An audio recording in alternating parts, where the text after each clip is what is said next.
ዕብራውያን ምዕራፍ 2 ቁጥር ከ16 ጀምሮ አነባዋለሁ። እንደዚህ ይላል። ከቁጥር 16 ጀምሮ እሱ የመጣው መላእክትን ለመርዳት ሳይሆን የአብርሃምን ዘር ለመርዳት እንደሆነ ግልጽ ነው ይልና ቁጥር 17 ላይ ስለዚህም በሁሉም ነገር ወንድሞቹን መምሰል ተገባው። ይህንም ያደረገው መሐሪና ታማኝ ሊቀ ካህናት ሆኖ እግዚአብሔርን ለማገልገልና ለሕዝቡ የኃጢአትን ስርየት ለማስገኘት ነው። እርሱ ራሱ በተፈተነ ጊዜ መከራን ስለተቀበለ የሚፈተኑትን ሊረዳቸው ይችላልና። ጌታ ይመስገን።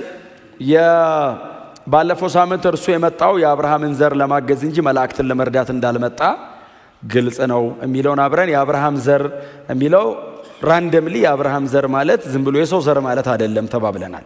ኢየሱስ ሊያግዝ የመጣው የአዳምን ዘር ሳይሆን የአብርሃምን ዘር ነው የሚለውን ተናግሬያለሁ። የአዳምን ዘር ሳይሆን የአብርሃምን ዘር ነው።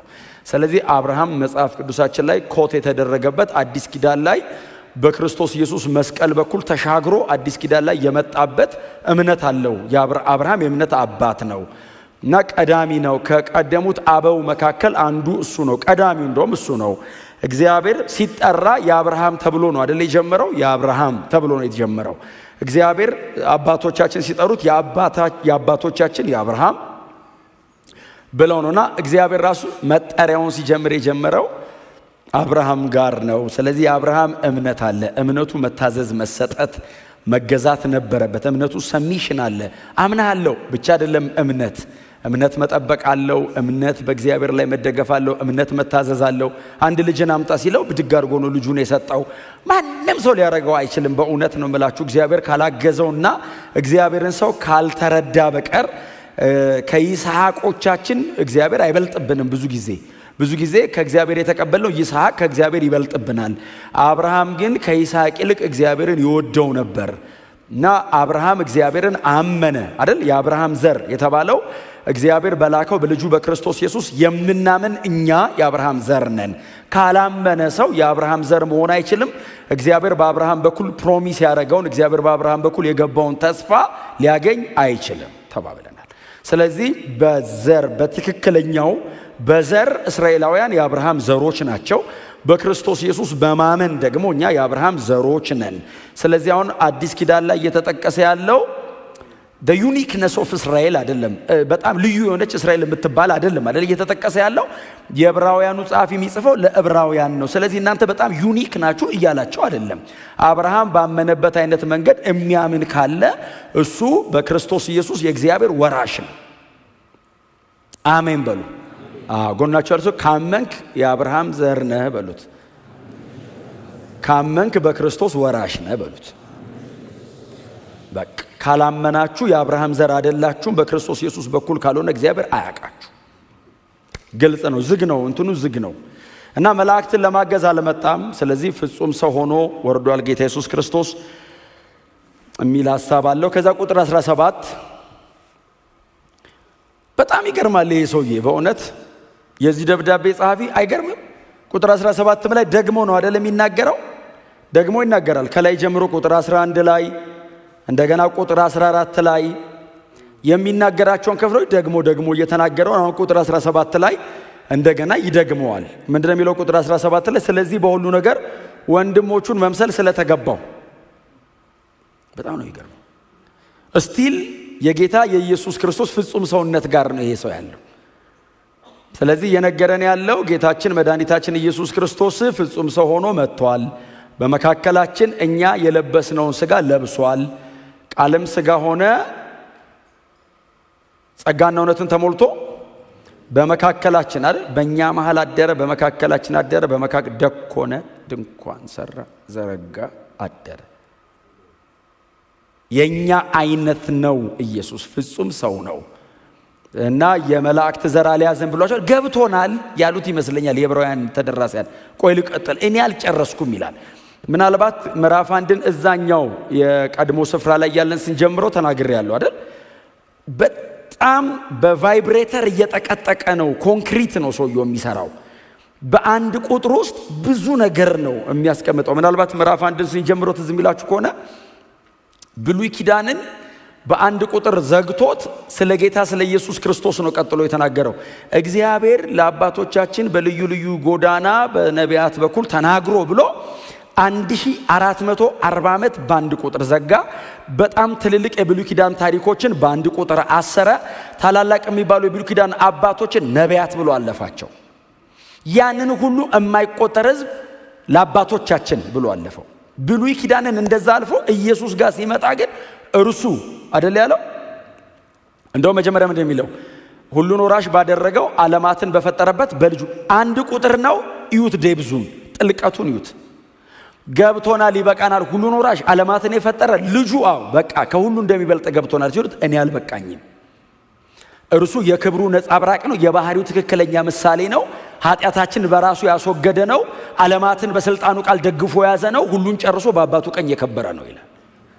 በአንድ ቁጥር ውስጥ ዘሆል መጽሐፍ ቅዱስ ውስጥ ያለ ክርስቶሎጂ ሰብስቦ የሚያስቀምጥ በጣም አስደናቂ ጸሐፊ ነው እና ነገር ከያዘ አይለቀም። የዕብራውያን ጸሐፊ እንደዚህ ያደርጋችሁ። ሻሎ አይደለም፣ ዲፕ ነው እና እድለኞች ናቸው አይደል? ይሄንን ደብዳቤ ማንበብ እንትን ያላቸው በጣም እድለኞች ናቸው። እና ቁጥር 17 ላይ ስለዚህም በሁሉ ነገር ወንድሞቹን ሊመስል ተገባው። በጣም በትህትና ንኩትና ጠገባቸው ኢየሱስ ክርስቶስ ልክ እንዳንተ ፍጹም ሰው ሆኗል በሉት። ወንድሞች መቼ ዛሬ ደግሜ አልናገርም፣ ደጋግሜ ወንድሞች ብሎ ሊጠራ አላፈረም። ስለዚህ እኛን ነው ተከታዮቹን ወንድሞች ያለ መሪ ነው። ንጉሳችን ነው፣ ጌታችን ነው። ጌታ ኢየሱስ ክርስቶስ ብለን ነው የምንጠራው። አዳኛችን ነው። ግን ሲጠራን ባሮቼ ተከታዮቼ አይደለም ወንድሞች አለ እና ወንድሞቹን ሊመስል የተገባው ነው። ደግሞ ሌላ ምን ልትነግረን ነው ሲሉ ይቀጥላል። ወንድሞቹን ሊመስል የተገባበት አንዱ ምክንያት ይህን ያደረገው መሐሪና ታማኝ ሊቀ ካህን ሆኖ እግዚአብሔርን ለማገልገልና ለሕዝቡ የኃጢአትን ስርየት ለማስገኘት ነው። ወንድሞቹን ሊመስል ኢየሱስ ተገብቶታል ሲል አሜን ይላሉ። ገብቷቸዋል። ኢየሱስ የኔ አይነት ነው። 57 ዓመተ ምህረት ላይ ነው የተጻፈው። ኢየሱስ 33 ዓመተ ምህረት ላይ ነው ወደ አብ ሄደው። ስለዚህ ምናልባት አንዳንዶቹ በአካል ያውቁታል ማለት ነው ኢየሱስን እና መሐሉ ዕብራውያን ስለሆኑ ኢየሩሳሌም አካባቢ ሊኖሩ የሚችሉ አይነት ሰዎች ናቸው። በኋላ ከቁምራን ማህበረሰብ ጋር ተቀላቅለው ወደ ሌላ ቦታ ሄደው ነው እንጂ ኢየሩሳሌም አካባቢ ነው ያሉት። ኢየሱስን በአካል ያውቁታል ማለት ነው። ከነሱ መካከል እድሜያቸው ገፋ ያሉ አንዳንዶቹ ምናልባት የ60 ዓመት ሰው ካለ ኢየሱስን በአካል ያውቃል። የተሰቀለ ቀንም ሊኖር ይችላል እና ኢየሱስ በነገር ሁሉ አንተን ይመስላል ሲለው አዎ አውቀዋለሁ፣ አይቼዋለሁ፣ ባይኔ አይቼዋለሁ። እኔና አንተን ለመምሰል ፍጹም ሰውነትን ጌታ ኢየሱስ በመለኮትነቱ ላይ ጨምሮ ሲመጣ የመጣበት አንዱና ዋነኛው ምክንያት ከምዕራፍ 5 እስከ ምዕራፍ 7 ድረስ አጥልቆ እየበተነ የሚናገረው ክህነቱ ነው። ሊቀ ክህነቱ ነው። ጌታ ኢየሱስ ክርስቶስ በእግዚአብሔርና በእኛ መካከል የቆመ ሊቀ ካህናችን ነው። ወደር የሌለው ሊቀ ካህናችን ነው።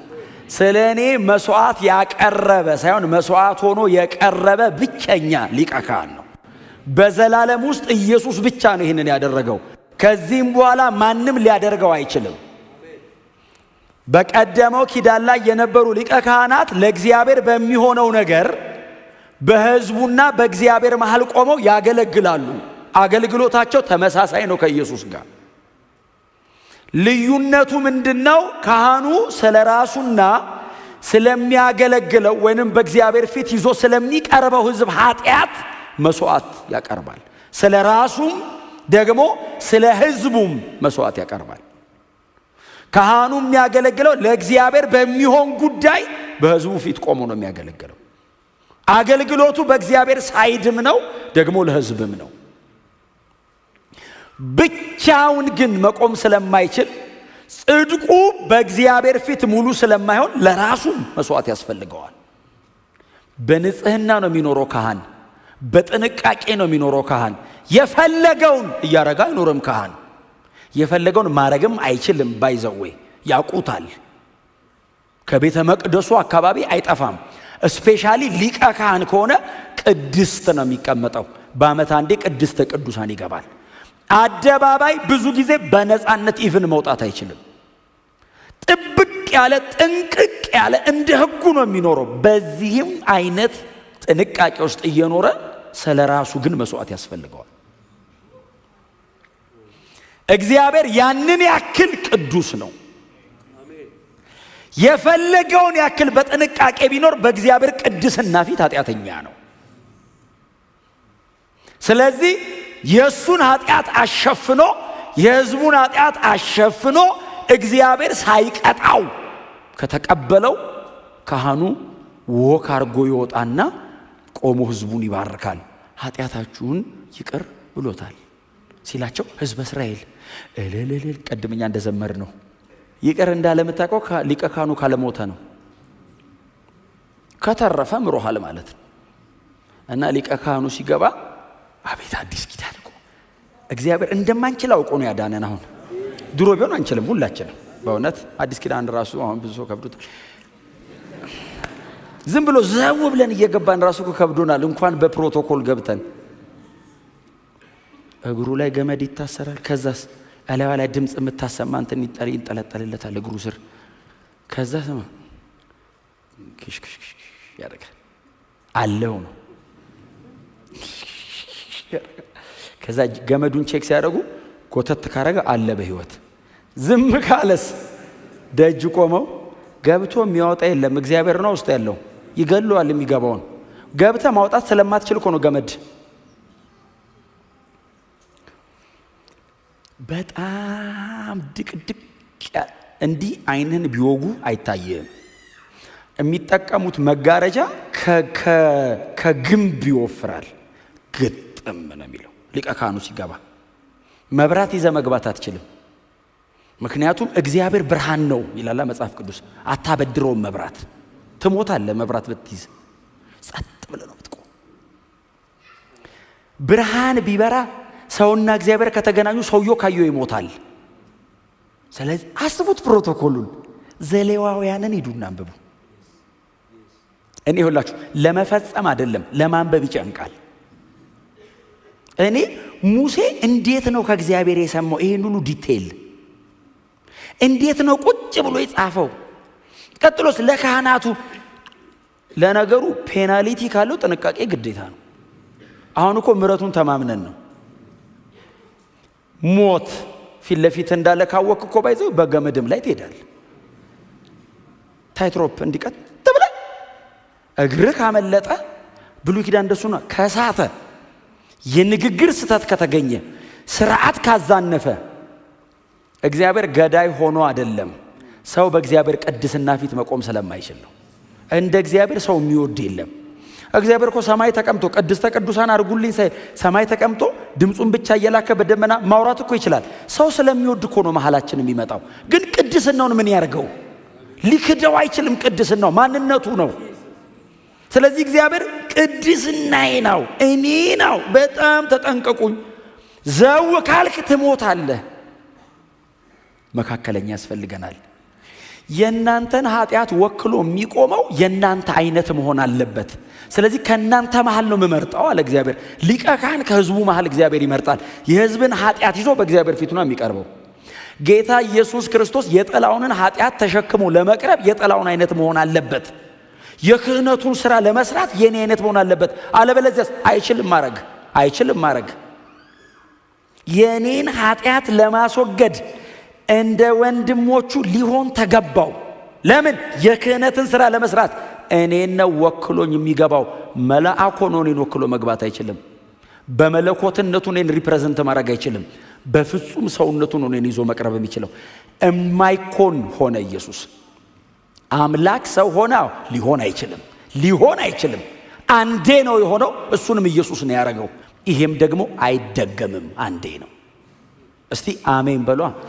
አይ የኢየሱስን የክህነት ስራ የኢየሱስን በእግዚአብሔርና በእኛ መካከል የማማለድ ስራ ለመተካት መሞከር ማለት የእግዚአብሔር ልጅን የኢየሱስን ደም እንደማክፋፋት መቁጠር ነው።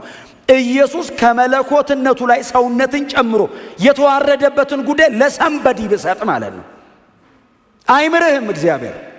ወንጌል ነው ይሄ፣ የኔ ፐርሰናል ቢዝነስ አይደለም።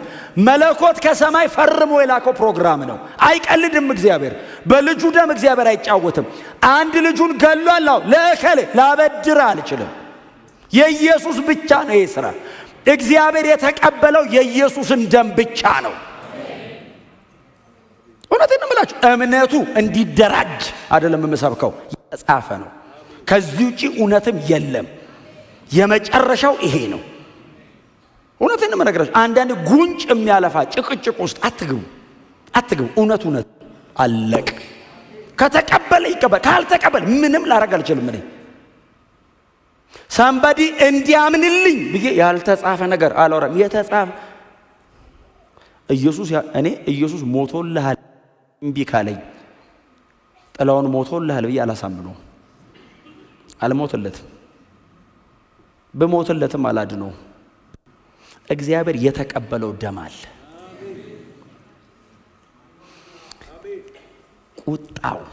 ቁጣው ኃጢአትን ለመበቀል ሰውን አይደለም እግዚአብሔር የሚበቀለው፣ ኃጢአትን እኮ ነው የሚበቀለው።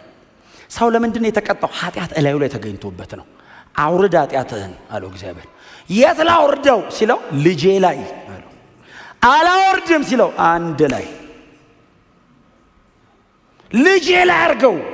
ያው ስላንተ ኃጢአት እኮ የፈሰሰ ደም ያንጻ፣ መስቀል ላይ ውሰደው ሲል እምቢ ይላል። ሰው ልከኛ ነው። ይሄንን ስራ ለመስራት እግዚአብሔር አንድ ልጁን ነው መስቀል ላይ የገደለው። this is so serious by the way። እውነቴን ነው የምነግራችሁ። በጣም ነው የምወዳችሁ፣ በጣም ነው የማከብራችሁ፣ በጣም ነው የምጠነቀቅላችሁ። ከእግዚአብሔር በላይ ግን አልወዳችሁ። ከዚህ ውጪ እውነት የለም። እግዚአብሔር ድሮም ዘንድሮም ወደፊትም ኃጢአትን ይቀጣል፣ አይታገስም። ለምን? አንድ ልጅን ገድያለሁ በዚህ ጉዳይ እና ካህኑ ምን ያደርጋል መሰላችሁ? ኃጢአት ለማስወገድ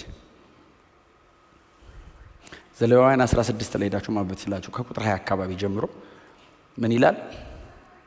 ካህኑ ይላል የተመረጠ ፍየል ያመጣል። ሄዶ ያመጣና ሕዝበ እስራኤል ከሱ ጀርባ ይቆማል። አሮን ማለት ነው።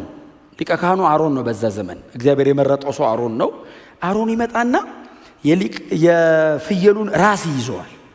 ጭንቅላቱን ይዝና የሕዝቡን ኃጢአት ይናዘዝበታል። የሕዝቡን ኃጢአት ይናዘዝበትና ሙሉ በሙሉ የሕዝቡን ኃጢአት መጽሐፍ ቅዱስ ሲናገር ባይዘው የሕዝቡን ኃጢአት ይናዘዝበታል ብቻ አይደለም የሚለው የሕዝቡን ኃጢአት ያሸክመዋል ይላል። ካህኑ ራሱ መሸከም ስለማይችል የራሱና የሕዝቡን ኃጢአት እዚህ ለመስዋዕትነት የተዘጋጀው ፍየል ላይ ያደርግና ፍየሉ ያንን ኃጢአት ተሸክሞ ሰው በማይገኝበት ማንም ሰው ሊያገኘው በማይችለው ምድረ በዳ በተመረጠው ሰው በኩል ይሰደዳል። ተመልሶ ፍየሉ አይመጣም። ስለዛ ሁሉ ኃጢአት መስዋዕት ሆኖ ይቀርባል። የሁሉ ኃጢአት እዛ ላይ ያርፋል። የተመረጠው እንስሳ ፍየልም በግም የተመረጠው እንስሳ እግዚአብሔር የመረጠው እንስሳ ላይ ኃጢአት በሙሉ እላዩ ላይ ያርፋል። ስለዛ ሁሉ ኃጢአት እግዚአብሔር እሱን መስዋዕት አድርጎ ይቀጣዋል። ጌታ ኢየሱስ ክርስቶስ የሆነው እንደዚህ ነው። ስለ ኃጢአቴ እንደ አሮን መስዋዕት አምጥቶ በግ አድርጎ በጉ ላይ ጌታ ኢየሱስ ክርስቶስ ኃጢአታችንን አልተናዘዘም። እሱ ነው የእግዚአብሔር በግ። ትዝ ይላችኋል ዮሐንስ ወንጌል ምዕራፍ 1 ላይ መጥምቁ ዮሐንስ ያለው ትዝ ይላችኋል። እንትን ብለዋል፣ ተገናኝቷል። ከዚህ በፊት ሲያጠምቀው አውቆታል ማን እንደሆነ ሲያጠምቀው። ከዛ ዮሐንስ ቆሞ እየሰበከ ነው የእግዚአብሔር መንግስት ቀርባለች በመካከላችሁ ናት እያለ ሲሰብክ ኢየሱስ በዛ በኩል አለፈ። እንደዛ አለፈ። የ30 ዓመት ወጣት ነው። በ30 ዓመቱ ነው አገልግሎና የ30 ዓመት ልጅ ነው። እንግዲህ እኛም ታናሽ ነው ማለት ነው። አስበው ዝም ብለህ ሳለው የዘላለም አምላክ የ30 ዓመት ወጣት ሆኖ በእውነት ነው ማለት ነው። እግዚአብሔር ካላበራልህ እኮ ለመቀበልም አይሆንም። እንኳን እኮ ከ2000 ዓመት በኋላ እኛ ተፈጠረን ለማመን አዳጋች ነው። እንዲህ ሲያልፍ ዮሐንስ እንደዚህ ያየው እየሰበከ እኮ ነው። እንደዚህ የዓለምን ሁሉ ኃጢአት የሚያስወግድ የእግዚአብሔር በግ እንዲህ እየጠቆመ ህዝቡ ሁሉ ዮሐንስን እየሰሙ ነው። አሁን እናንተ በጣም ነው እየሰማችሁኝ ያላችሁት። ጌታ ይባርካችሁ። አሁን ያውና ብል ሰው ሁሉ ዮሐንስ ፊታቸውን እንዲህ እንዳይመልሱ ነው ያደረገው። በዛው እንዲሄዱ ዮሐንስም ከኋላ ይከተላቸዋል። እዛ ቸርች ግቡ አላቸው። እኔ ራሴ እዛ ተመዝግቤያለሁ። እኔ በውሃ ጠምቃለሁ፣ እሱ በእሳትና በመንፈስ ያጠምቃችኋል አላው። ምን ትሰራላችሁ አለ። እኔ ጋር ሂዱ። ወዴት? ወደ ኢየሱስ። እስቲ አሜን በሏ። ኢየሱስን ሲጠራው በስሙ አይደለም የጠራው፣ በማንነቱ እንደዚህ ያለው የዓለምን ሁሉ ኃጢአት የሚያስወግድ የእግዚአብሔር በግ። እግዚአብሔር በግ አቀረበ፣ መስዋዕት የሚሆን በግ አቀረበ። ምን አይነት በግ? የዓለምን ሁሉ ኃጢአት ይዞ የሚሞት። ወደ ምድረ በዳ ወስደ እምትለቀው አይደለም፣ ይሞታል ኢየሱስ። የዓለምን ሁሉ ኃጢአት ሊሸከም የቀረበ መስዋዕት የሚሆን የእግዚአብሔር በግ። እግዚአብሔር ሊቀበለው የሚችለው በሙሉ የእግዚአብሔርን ጽድቅ መመጠን የሚችል በሙላት ፍጹም ሰው ሆኖ እኔን መወከል የሚችል በእኔም በእግዚአብሔርም ሳይድ 100% ኢየሱስ ፐርፌክት ነው። ፍጽምናው የመላእክ ነው። ባክ እንዴት ነው ማድረገው እንዳትል፣ ፍጹም ሰው ነው። በሰውነቱ ነው የእግዚአብሔርን ጽድቅ የሚመጠን ህይወት የኖረው። ብዙ ጊዜ ነው በነግራችሁ እንዳትረሱ። ኢየሱስ መሬት ላይ የኖረበት ቅድስና አባቱ በሰማይ የኖረበት አይነት ነው። አብ በሰማይ ማንም ሊቀርበው የማይችለው ቅድስናውን ኢየሱስ ናዝሬት፣ ቅፍርናሆም፣ ኢየሩሳሌም ኖሮበታል። ክብር ለዘላለም ለሱ ይሁን። ሁለት ነገር አለች፣ እሷን ልንገራችሁ። ሁለት ነገር ነው የሚያስቀምጠው። መሐሪና ታማኝ ሊቀ ካህን። መሐሪና ታማኝ ሊቀ ካህን በሁለት ሳይድ ነው። ታማኝነቱ በእግዚአብሔር ሳይድ ነው፣ መሐሪነቱ በእኔ ሳይድ ነው። ጌታ ኢየሱስ ክርስቶስ ክህነቱ መሐሪና ታማኝ ሊቀ ካህን ነው። በእኔ ሳይድ ትንሽ ትንሽ ኃጢአት የሚሰራ አይደለሁም፣ ኃጢአተኛ ነኝ። ኃጢአተኛ ማለት ኃጢአት እየሰራ የሚኖር ማለት ሳይሆን በማንነቱ ምንም ኃጢአት ባይሰራ በማንነቱ ኃጢአት አለ። የተወራረሰ ኃጢአት አለ ላዩ ላይ። የፈለገ በንጽህና ቢኖር በእግዚአብሔር ፊት መቆም አይችልም። ኃጢአተኛ ነኝ። ስለዚህ በእኔ ሳይድ መሐሪ ነው። በእግዚአብሔር በኩል ደግሞ የአባቱን ፈቃድ ምንም ሳያዛንፍ የሚፈጽም ታማኝ ነው። አብ እንደዚህ ሳየው የታመነ ሊቀ ካህን ይሏል፣ እኔ ሳየው መሐሪ ይሏል። እነዚህን ሁለት ባላንሶች ይዞ መሃል ላይ ቆመ። አባቱ ስህተት አልባ የሆነ ሊቀ ካህን አገኘሁ ይላል። እኔ ደግሞ ወደር የሌለው ለዘላለም የገነነ ምሕረት ያለው ሊቀ ካህን አገኘሁ እላለሁ። እኔና አብን ለማስታረቅ ኢየሱስ ብቸኛ ነው።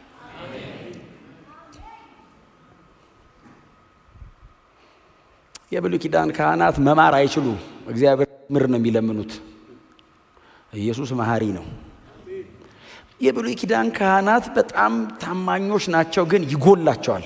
ኢየሱስ በእግዚአብሔር ፊት ለዘላለም ታማኝ ነው። መሐሪና ታማኝ ሆነ። አንድ ጥቅስ አለ ትዝ አለኝ። አንደኛ ሳሙኤል ምዕራፍ 1 ላይ አንድ የእግዚአብሔር ሰው ነው የሚለው፣ ነብይ ምናምን ብሎ ስሙን አይጠቅሰውም። አንድ የእግዚአብሔር ሰው እነ ኤሊ ወደ ነበሩበት ወደ ቤተ መቅደሱ መጣና ትንቢት ተናገረ ይላል። የሰራዊት ጌታ እግዚአብሔር እንደዚህ ይላል አለና ትንቢት ተናገረ። ምን ይላል ብለው ሲጠብቁ በቤቴ የታመነ ካህን አስነሳለሁ አለና በልቤም በነፍሴም እንዳለ እንዲሁ ያደርጋል አለ። እስቲ አሜን በሉ። አንደኛ ሳሙኤል ምዕራፍ 1 ላይ ነው ያለው ክፍሉ። የታመነ ካህን አስነሳለሁ አለ። እግዚአብሔር በራሱ ሳይድ ነው። ለኔው ታማኝ ሆነ ካህን አስነሳለሁ አለ። ካህን ነው። በእኛም ሳይድ አለው። አዎ ካህን ከሆነ በእናንተ በኩል ይቆማል። እኔ ግን በእኔ በኩል ያለውን ልናገር። የታመነ ነው አለና በልቤም በነፍሴም እንዳለ እንዲሁ ያደርጋል። ታማኝነቱ የኢየሱስ ታማኝነት የተለካው በእግዚአብሔር ልብና በእግዚአብሔር ነፍስ ያለውን አድርጎ ነው። እግዚአብሔር የሚፈልገውን ኢየሱስ አረገለት። ምን ማለት ነው? በክርስቶስ ኢየሱስ በኩል ያሉትን ይቀበላል ማለት ነው። በክርስቶስ ኢየሱስ ካልሆነ ግን ስቲል ሰው በእግዚአብሔር ፍርድ ስር ነው ያለው እና ይሄንን ክህነቱን አንደኛ እግዚአብሔርን ያገለግላል፣ ሁለተኛ ለሕዝቡ የኃጢአት ስርየት ያስገኛል ይሏል። ታማኝና መሐሪ ነው ካለው በኋላ ታማኝነቱ በእግዚአብሔር ዘንድ መሐሪነቱ በሰው በኩል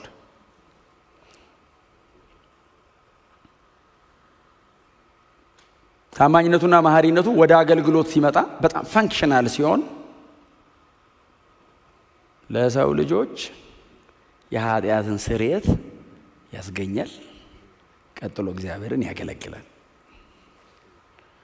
የኃጢአት ስርየት ማግኛው መንገድ ይሄ ብቻ ነው። ጌታችን መድኃኒታችን ኢየሱስ ክርስቶስ በመስቀል ላይ ሲሞት እግዚአብሔርን እያገለገለ ነው። በዚያው ቅጽበት ደግሞ ለኔ የኃጢአት ስርየት እያስገኘ ነው። በመስቀል ላይ ሲሞት በእግዚአብሔር ፊት ታማኝ እየሆነ ነው። በዚያው ቅጽበት ደግሞ እኔን እየማረ ነው። የመስቀል ሞት ከ6 ሰዓት እስከ 9 ሰዓት ለ3 ሰዓት ያህል መስቀል ላይ የተንጠለጠለ አይሁዳዊ ወጣት ብቻ አይደለም። ይሄንን ሁሉ ነገር እየሰራ ነው። ይሄንን ሁሉ ነገር ነው እያከናወነ የነበረው። እግዚአብሔር ልክ ኢየሱስ መስቀል ላይ ሲሞት ታማኝ አገልጋይ ይላል። ልክ ኢየሱስ መስቀል ላይ ሲሞት እኔ እግዚአብሔር ማረኝ እላለሁ፣ ተማርኩ እላለሁ። እግዚአብሔር ኃጢአትን ይቅር አለ እላለሁ። እኔ እግዚአብሔርስ ታማኝ ሊቀ ካህን አገኘሁ፣ በልቤና በነፍሴ ያለውን የሚያደርግልኝ ሰው አላገኘሁም ይላል እግዚአብሔር። አላገኘሁም። ብሉይ ኪዳን ላይ ያሉ በጣም የተባረኩ አገልጋዮች አሉ። አዎ የነ ሙሴ አይነት እንደ ሎሌ የሆኑ። ይሄኛውስ ልጅ ነው፣ ያኛው ባሪያ ነው። ፊቱን እያየ እያነበበ ምን ትፈልጋለህ እያለ እየለመነ እየጠየቀ ነው። ኢየሱስ ምን ትፈልጋለህ ብሎ አይጠይቀውም። የአብ ሰብስታንስ አለ፣ በአባቱ ያለውን ያውቀዋል። እነ አሮን በጣም የተመሰገኑ ሊቀ ካህናት ናቸው። ባይዘው አሮን የተመሰገነ ብቻ አይደለም፣ በጣም የተከበረም ሊቀ ካህን። በሕዝቡ መካከል እግዚአብሔር የመረጠው የመጀመሪያ ሊቀ ካህን ነው። የሌዊ ዝርያ ነው፣ የተመረጠ ሰው ነው፣ ክቡር ነው። ባይዘው እግዚአብሔር መርጬዋለሁ ብሎ ከበትሮች መካከል የሱን በትር ብቻ ለይቶ እግዚአብሔር እንድታቆጠቁጥ እንድታፈራ አድርጎለታል። የተመረጠ ነው። በእግዚአብሔር ልብና ነፍስ ያለውን ግን አያደርግም። ያንን የሚያክል ካህን ከተባለ አሮን ነው የሚጠቀሰው። ሲጀመር ሌላ እንኳን አንጠቅስም፣ አሮን ነው የምንጠቅሰው። ፊታችን የሚመጣው አሮን ነው። የአሮንን ክህነት ግን አንዳንድ ቦታ አንብባችሁ ታውቃላችሁ። ሙሴ 40 ቀን ተራራ ላይ ሲቆይ አሮን ምን እንዳደረገ ከግብጽ ስትወጡ ከዛ ከሰዎቹ የወሰዳችሁትን ወርቅ አንጡ ብሎ እንደሚፈልጉት አድርጎ የሚል ቃል አለ። የእግዚአብሔር የሆነውን ለማገልገል ህዝቡ መሃል ያለ ሰውዬ ምንድነው ምን አይነት ልስራ አላቸው። ምን አይነት ይሁን? ጥጃ ጥሩ ነው አሉት። ጥጃ ካህን እኮ ነው፣ የተመረጠ ካህን። በእግዚአብሔር ልብና በእግዚአብሔር ነፍስ ያለውን ማረጋገን አይችልም። ደካማ ነው። ጥጃ ሰርቶ ምንድነው ያለው? ቆሞ ከግብጽ ምድር ያወጣ አምላክ ይህ ነው አለ ይላል። ባይዘው ቃል በቃል ጥጃውን እግዚአብሔርን እኮ ያውቀዋል። ከግብጽ ምድር ያወጣ አምላክ በፊትም የሚሄድ አምላክ ይህ ነው አለ።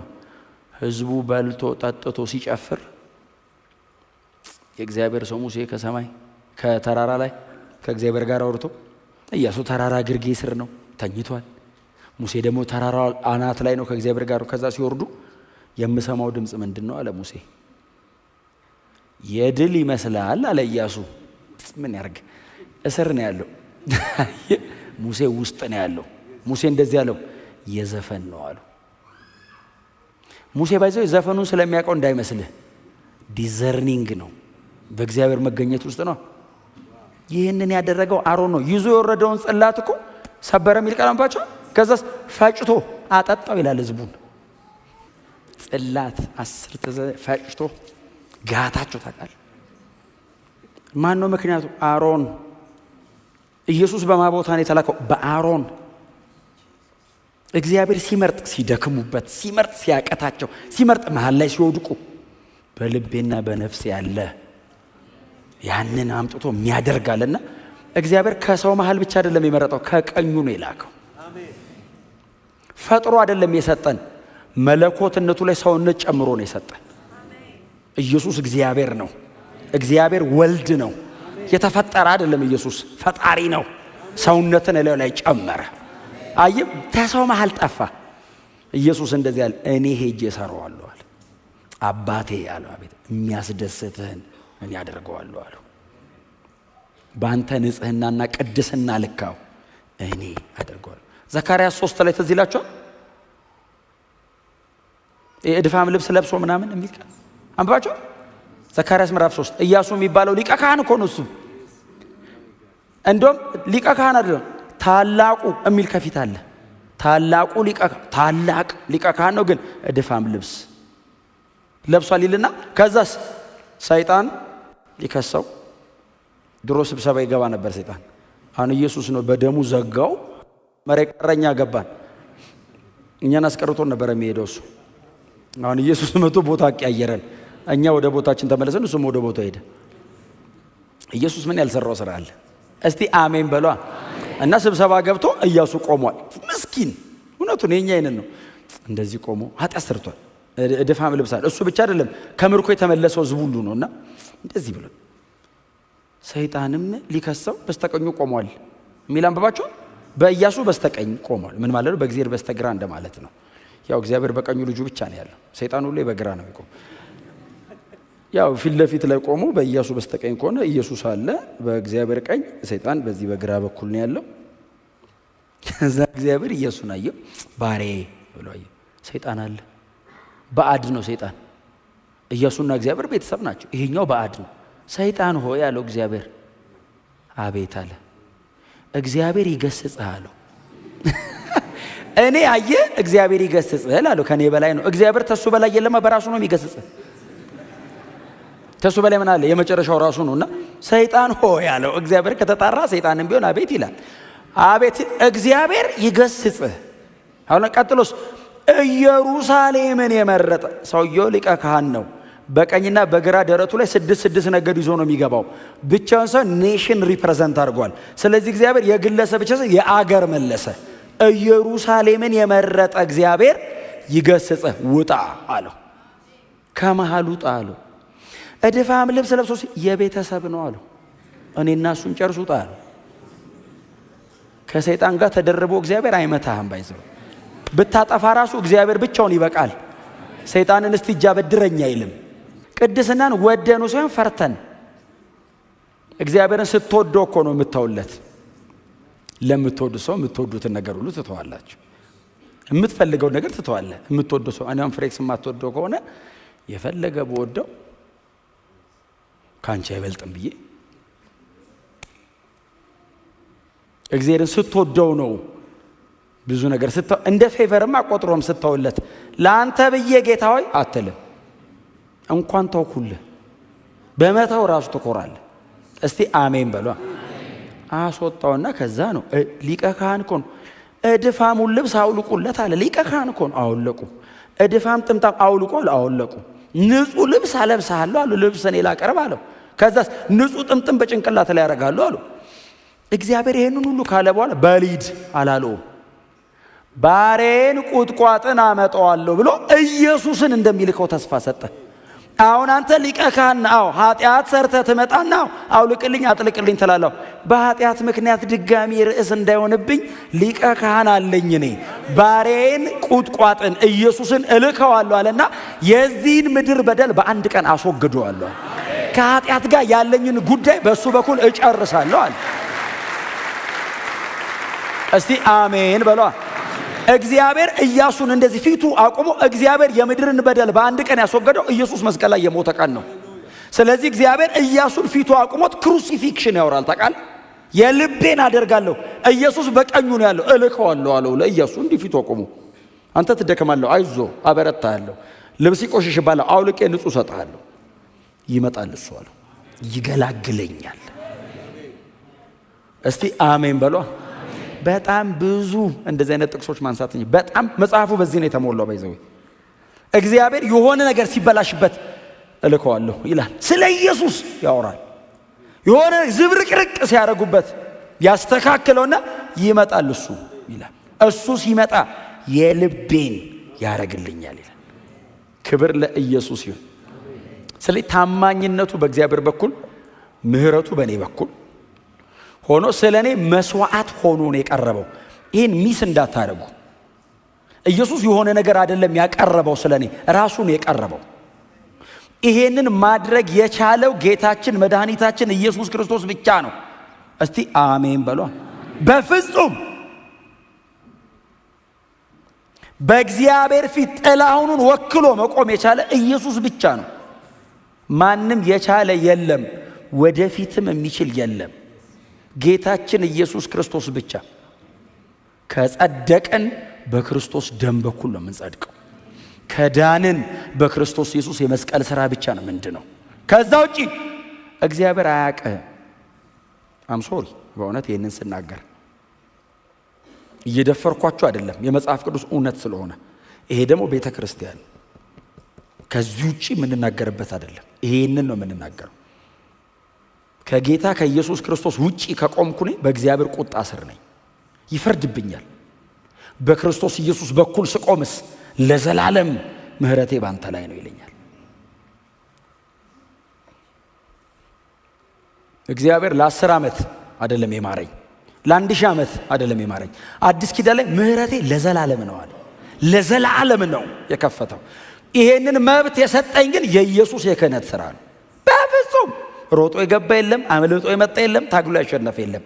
ኢየሱስ ክርስቶስ የሰራው ተቆጥሮ። አሜን በሏ። ይሄንን ግን ጠብቄ መኖር አለብኝ። ማክበር ግን አለብኝ። ማክበር አለብኝ። በጣም ቫልዩ ማድረግ አለብኝ። ለምን ተደርጎ አያውቅም፣ ከዚህም በኋላ አይደረግም። አንዴ ነው የተደረገው። መንከባከብ አለብኝ። የሚጠበቅብኝ ነገር በሙሉ ማድረግ አለብኝ። ብዙ ነገር አይደለም እግዚአብሔር የጠየቀኝ። በልጄ በክርስቶስ ኢየሱስ ደም በኩል ተቀብያለሁ። አዎ የሰጠውን ይሄንን ህይወት ጠብቀ ኑር ነው ያለኝ። ጠብቁ፣ ተጠንቀቁ። እውነቴን ነው የምላችሁ፣ እንዳታዘርፉት። ከኛ ጋር ነበሩ የሚል ጥቅስ አንብባችሁ። ከኛ ጋር ነበሩ፣ አሁንስ ከኛ ጋር አይደሉም። ከኛ ጋር እንዳልሆኑ ያወቅነው ከኛ ሲሄዱ ነው የሚል ቃል አንብባችሁ። ከኛ ጋር ነበሩ ማለት በዚህ ተሰብስበን እንዘምር ነበር ማለት እንዳይመስልህ። አብረውን ነበሩ በሁሉ ነገር። 12ቱ አጋንንት እንዲያወጡ ሲላኩ ይሁዳም አውጥቷል። አጋንንት በስም ወጥቶልን ካሉት መሃል ወጣ። ሲንጫጫ ነበር መንገድ ለመንገድ ሳሯሩጠው ሰይጣኑን። ከዛስ ኢየሱስ መጥቶ ተናንተ ማል አንዱ ሰይጣን ነው፣ ይሸጠኛል፣ ይክደኛል። ፕሮቴክት አድርጉ። አሜን በሏ። ኢየሱስ እኔ ለማዳን ይህን ሁሉ ዋጋ ከከፈለ የተቀበልኩትን ህይወት እኔ ጸጋ ሰጥቶኝ መንፈስ ቅዱስ በእኔ አድሮ ይህንን እግዚአብሔር ቃል ላይ አፍስሶ ቀጥሎስ ይህን ሁሉ ማህበር እግዚአብሔር አጠገባችን አድርጎ የሚጸልይልን ሰው አጠገባችን አድርጎ ምክንያት የለንም። አትደክሙም አልወጣኝም። የሆነ ነገር አትሆኑም አይደለም እያልኩ ያለሁትኝ።